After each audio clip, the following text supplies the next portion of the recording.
Yeah, I'll let you know when it's ready. You're on.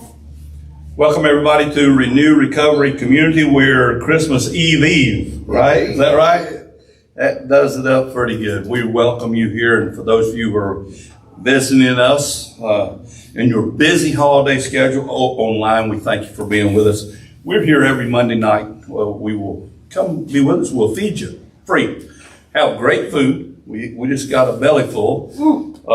So I'm thankful for that. But every Monday night, regardless of whether it's a holiday or not, we're going to meet here at First Baptist Church in Sweetwater, Tennessee, in the lower auditorium of First Baptist. We will meet for Renew Recovery. So if you are wanting to hear something about recovery, all aspects of it, by all means tune in. And I know that you know someone else, so pick up your phone and call them and tell them, hey, get online right now. There's some good things going to happen tonight. Tonight, we're going to talk a little bit, and as I said, welcome you. Come as you are. And we're glad you're here with us. Tonight, we're going to talk a little bit about sponsor and how it works. And it works if you work it, right? We say that. If the program will work if you'll work it.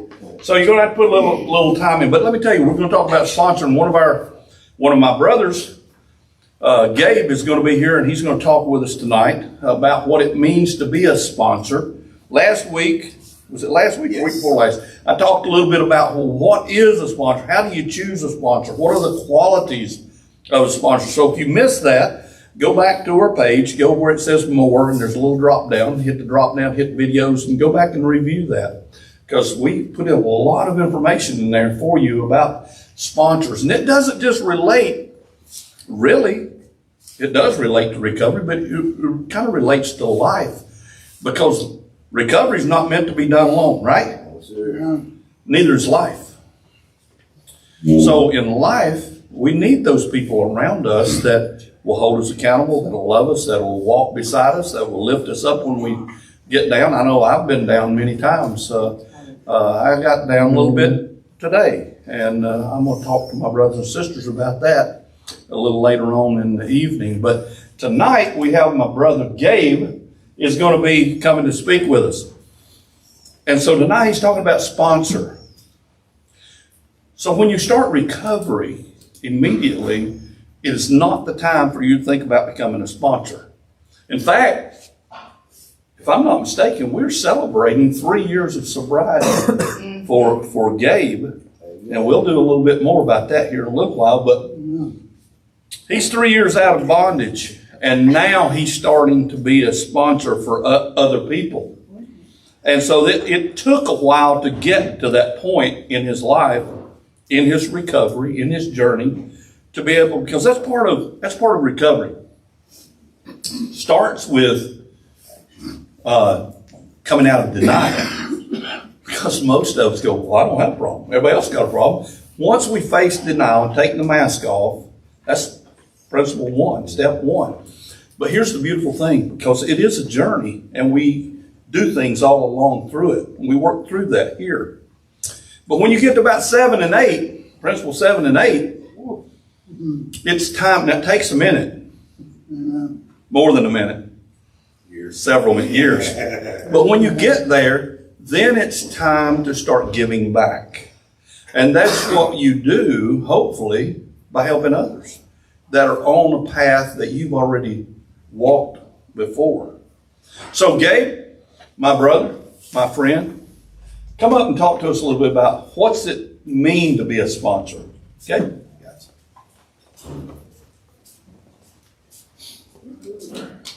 Good evening, everyone. My name is Gabe. I'm a grateful recovered alcoholic addict and a grateful believer. So, as Roger was talking about last week, a lot about, what do we look into, sponsor, the steps, yada, yada. I'm going to talk a little bit here about in the beginning about how I got introduced to the steps, how I found my sponsor, and then I'll dive in to what my sponsees, I have them, what I expect out of them through the steps. So it was Valentine's Day of 21. I actually got paddy wagon from the county jail up to a recovery center. And that's when I heard they was a 12-step program as well. And that's where I learned a little bit about steps. You know, the first 30 days there, I'm in treatment, and we work the first 3 steps. And then after that, it's up to you, you know, if you want to stay in the halfway house and carry on and carry on. So I went in and I was eager. I was really sick and tired of being sick and tired of where I was at in life. So I've been to other 12-step programs, but I wasn't willing to change. I was just still wide open. It wasn't time for change for me at that time. But this time I put action in. I was eager to learn about the steps and the principles and the traditions. So on Valentine's Day, I went in and actually I started a journal on that day and met 2 sponsors or two counselors at that time. And actually there's 2 guys right there. And what I noticed the first and foremost about them was their faith in the Lord. And then I started seeing things, how they walked and how they stood up for themselves and how they handled life on life's terms. They was just so humble and just so loving. Everyone there was so humble and loving. So, and I asked Matt, the guy in the orange, both their names are Matt actually, but I asked Holder, I said, can you sponsor me? But he couldn't sponsor me at that time because he was working there. It'd be a conflict of interest. But he said he might be taking off and starting his own. It's a recovery ministry over in Oak Ridge. It's a speaker meeting type thing. It's going really, really well now. But he couldn't sponsor me at that time. But he said yes. He said we can sponsor you. Just let me get my things going. So he wanted what like Roger was talking about last week. He had what I wanted, and so we started working the steps once. I was still in, after this, when we started working the steps, I was done in the halfway house living, and I was fixing to get to go out and start working and then start finding my own meetings. That we was mandatory to find 2 outside meetings. And so we start working the steps, go over 1, 2, and 3. Of course, I'm in a recovery place. So of course, my life was unmanageable because I was in treatment. So of course it was unmanageable. But we went through 2 and 3, and it was really good. And it was, I ain't really good with dates, but I came down actually to renew and met these wonderful people here, man, just loving. And the seasoned gentleman there, his name is Roger, but he really was, he had what I wanted. He was just, words just can't express how I felt for Roger, still feel for Roger, what he does for me. But it was so wild how I can look back now and see God intervening in things, because I was working these steps with my sponsor at this other place, and then I came here, and it was the very first day, and we was working the principle and the step of the very first step the step that I was on with my sponsor, and I'm like, that ain't a God thing, I don't know. So let's fast forward just a couple weeks, and my sponsor, I didn't know where he went to his meeting at, and so I went, when I started going to Knoxville, I found a place up there, and I'll never forget this day. I went in, I called my mom, I said, this place is big. I said, I don't know where to go, don't know what to do. My mom was my life coach. She was always, I'd call her. I was still uncomfortable in my own skin at this time. I mean, just all over the place, scattered. But I told Mom, I said, well, I don't know if I'm gonna go in here or not. But at this time, I messaged my sponsor on the way. I said, well, I like a faith-based programs. I said, that's what I'm gonna stick with. And at the time, at the halfway house I was at, we couldn't have our phones outside, so I always kept mine on silent, kept it with me. So my sponsor told me back, he said, well, come to Cokesbury. Well, I didn't read that message because my phone's on silence. And believe it or not, guess where I was at? Cokesbury. I walk in all nervous, and I look over there, I'm like, oh my God. And I knew right then, God had me where he wanted me. And still today, like 3 years later, I'm still in the same program, the same meetings, and leading the meetings now, leading the small groups now. And it's something else, man. I mean, God has really showed me to intervene in my life. So we worked through the steps, and step 12, time to carry the message, and to other alcoholic addicts, in need. So that's what we did. I started benching off, and I was ready to start sponsoring, helping, guiding others with my experience, truth, and hope.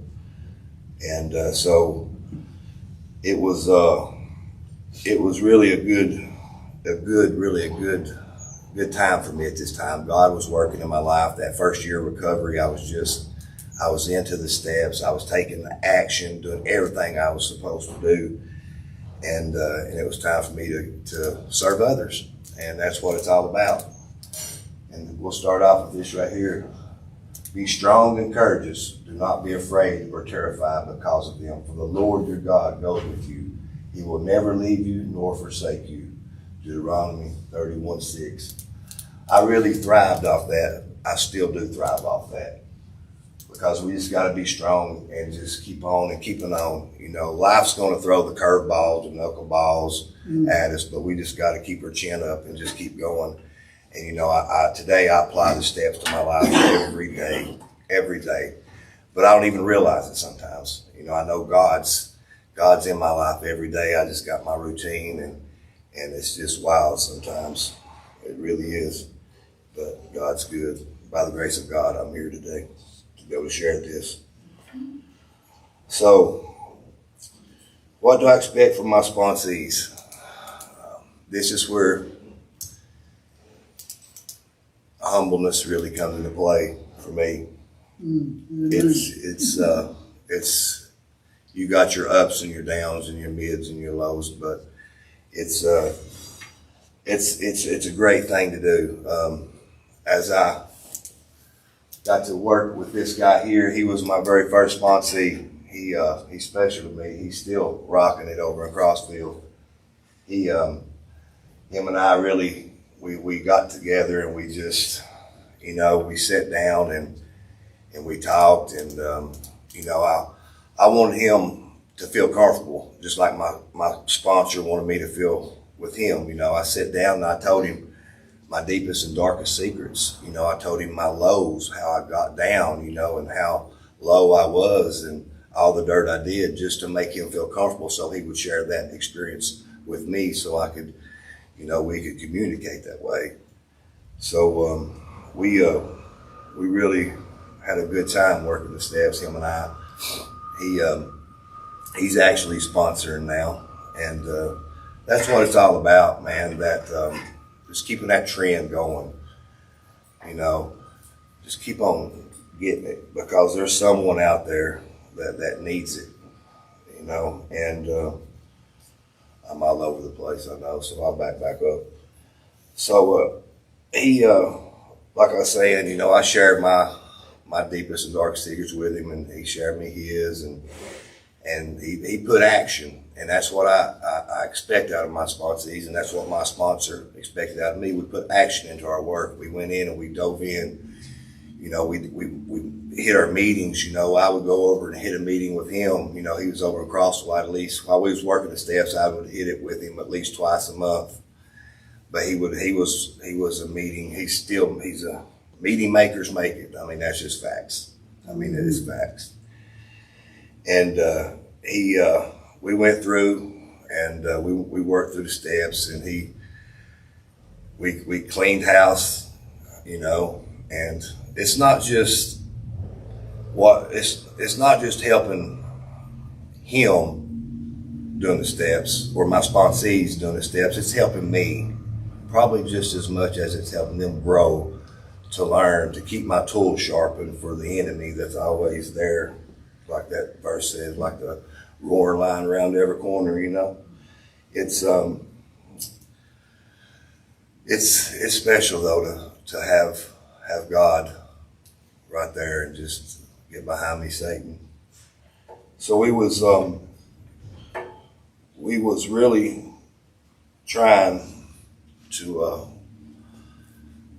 get together, and we would go over, and on certain nights they would have bonfire meetings over there one night, and that recovery in Crossville is just something. It's special over there. They got NA, AA all on this one like reservation, and they all meet there, and they have a bonfire meeting once a month, or might be once every 2 or 3 months. But it was, when I pulled up that time, it was like hundreds of people out at that bonfire, just sober, having a good time. That's a good place over there.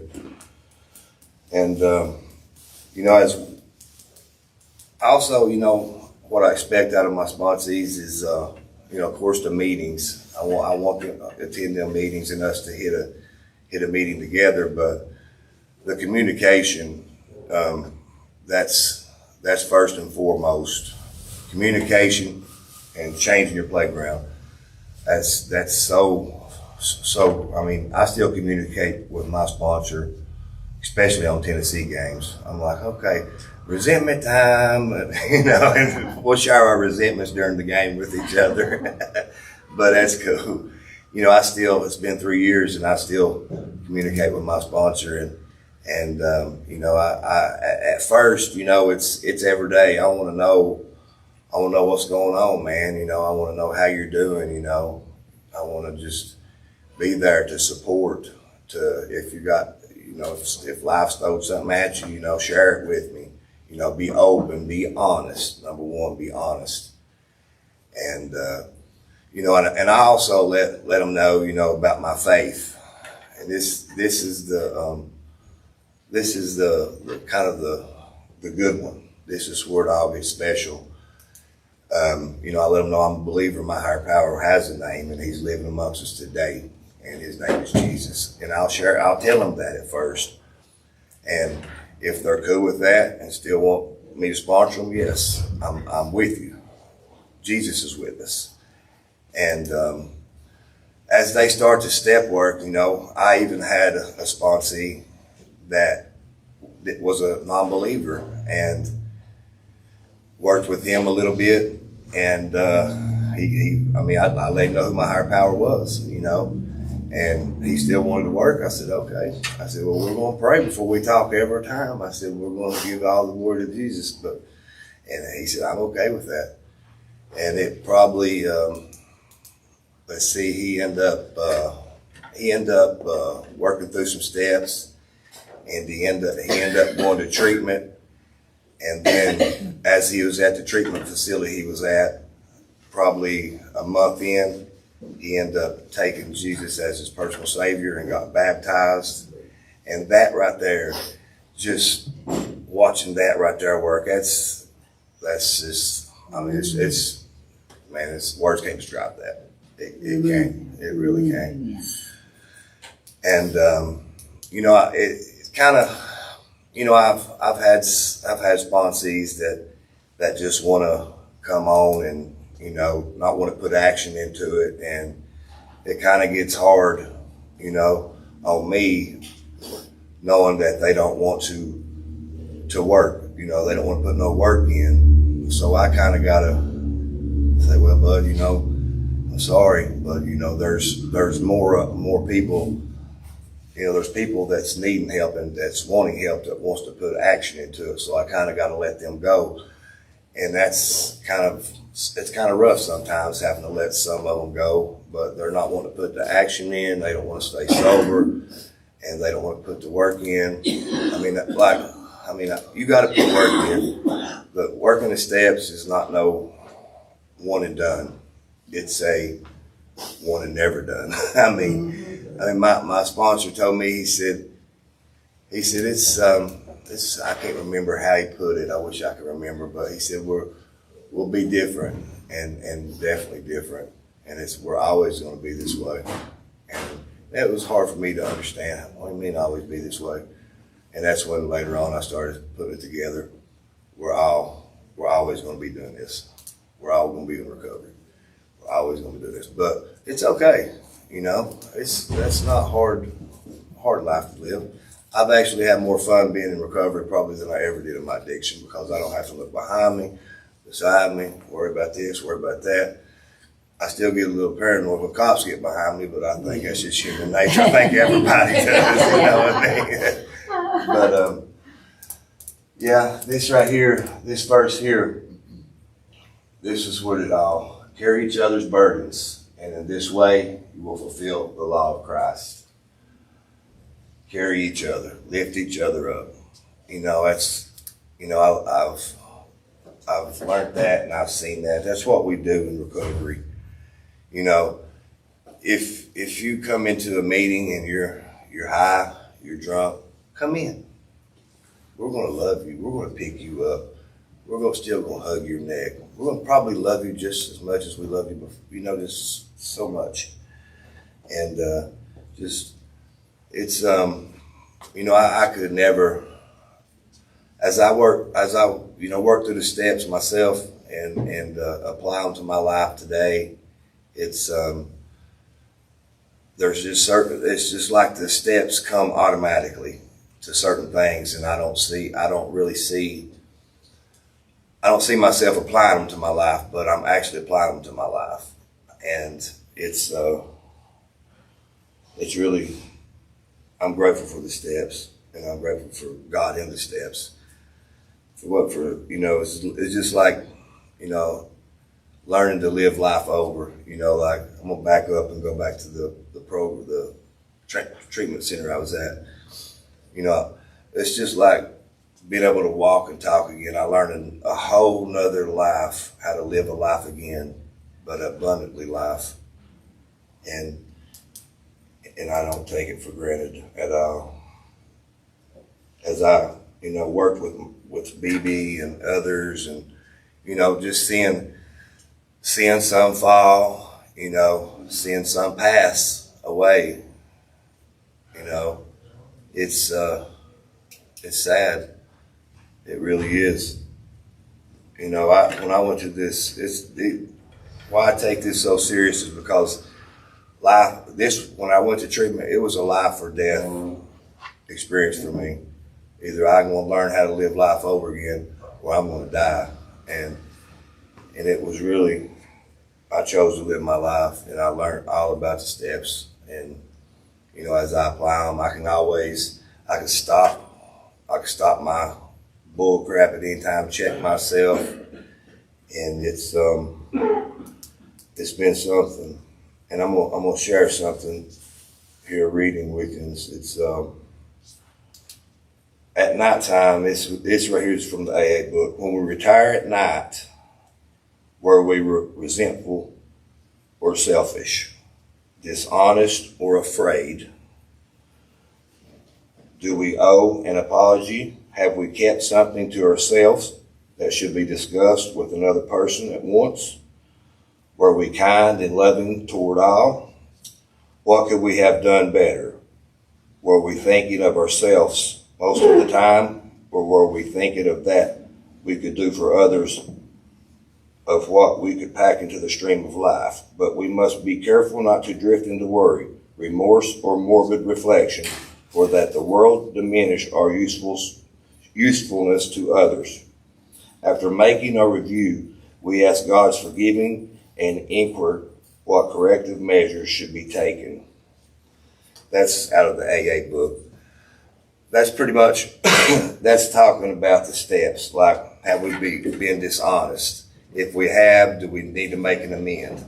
You know, do we need to, you know, get out of self-will? Because all the time I catch myself getting out of self-will, and I try to say, thy will be done, thy will be done, thy will be done throughout the day, to make sure that, because that's one of my bad character defects is myself, because I know that I'm my worst enemy, and that's just how it is. So, as one of, you know, many sayings, you know, it was just another thing that I want to ask for out of my sponsees. You know, I want to make sure that they're, and everybody talks about the relationship thing. I forgot about this part. And, you know, if they're not in a relationship, should they be in a relationship? For me, myself, no. My sponsor wanted me to stay out of a relationship for a year. And I made it 11 months and 2 weeks? 2 weeks. So that's pretty good. He gave me a little bit of credit on that. So, but we're not, if we don't give 100% to our recovery and learn these steps and do what God wants us to do and accept it and just go in His will, then, you know, it's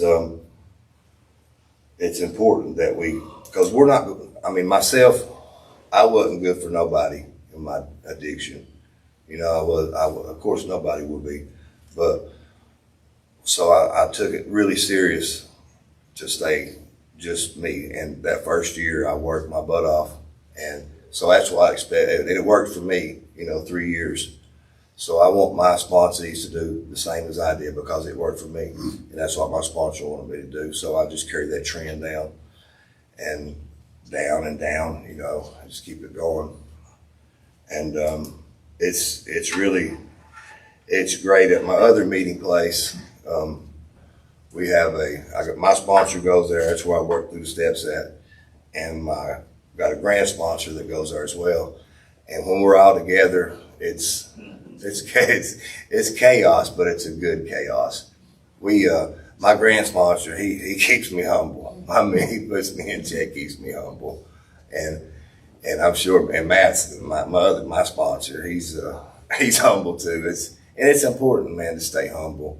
It really is, because my pride, man, was my worst enemy. That's probably one of my bad things, and that's why I stay out of self-will, because that's where my pride comes into play. So I just carry that on to my sponsees too.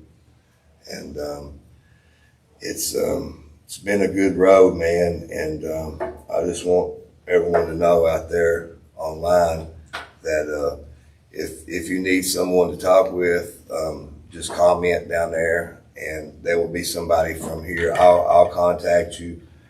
Somebody here from Renew will contact you. And any type of accountability partners, just someone to talk to, especially these holidays. You know, don't do these holidays alone. It ain't good. Just comment down there and just let us know, and somebody will get with you. But appreciate y'all y'all have a good Christmas. Thanks, bro. I had no idea what Gabe was going to talk about tonight, but one of the things he talked about early is he talked about when he was at his one meeting, they'd be talking about something, doing a step, and then he'd come here, we'd be working on the principle, and it was the same thing. And that's kind of what happens. God works it that way. I had no idea what he was going to talk about tonight, but at the end, if you remember, he started talking about sometimes we do things we shouldn't do, and we have to go back and say, I'm sorry. We have to make amends. Well, guess what we're talking about? What we start talking about, Principle 4, next week, and we're going to be talking about our personal moral inventory, taking check of what we've done each day. And sometimes, and it's a balance. We are good, and then there's some things we do that are not so good. So it is a balance. We're not all bad. We need to remember that. But we have to take that balance, and we'll be talking about that next week. So Gabe, thank you so much for coming and talking to us tonight and sharing a little bit about what your expectations are, how it worked for you as a sponsee, and now what you're expecting from your sponsors. Hope you'll be with us next week. We thank you for coming. We thank you for coming just the way you are. He talked about that a little bit too. We don't care how you are right now. We're not worried about what you wear. We're not worried about what's on the outside. We're worried about the change that's taking place inside. And it is a journey, and it can't be done in a day. It takes some time to do it. So if you heard something tonight that meant something to you, I would ask you please to share, like this page, Renew Recovery Community, and share it with somebody else so they can see it. And I want you to come back next week. But when you come back, whether you come here or you come online, bring somebody with you. There's more and more people need to hear this. So until next week, we love you and God loves you so much more. Good night.